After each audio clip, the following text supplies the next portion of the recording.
Coco Martin at Julia Montes, mga mukha ng primetime bida ng ABS-CBN. Walang duda, sina Coco Martin at Julia Montes ang nananatiling haligi at mukha ng primetime bida ng ABS-CBN. Sa kanilang muling pagsasama sa isang espesyal na event ng kapamilya, ramdam ng lahat ang init ng suporta at saya mula sa mga kapamilya fans.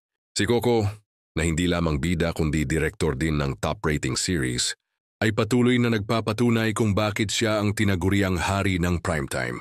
Samantala si Julia ay prime queen ng kanyang henerasyon.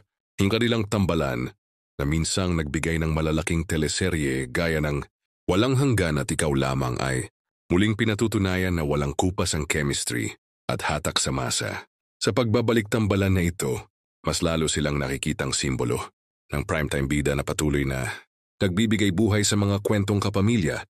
Para sa fans, ang muling pagsasama ng Coco Jul ay hindi lamang simpleng eksena kundi isang kapamilya homecoming. May mga nagsabi na mukhang tuloy na tuloy ang pagpasok ng aktres sa Batang Quiapo na tila na soft launch na sa paghahanada nito sa nasabing serye.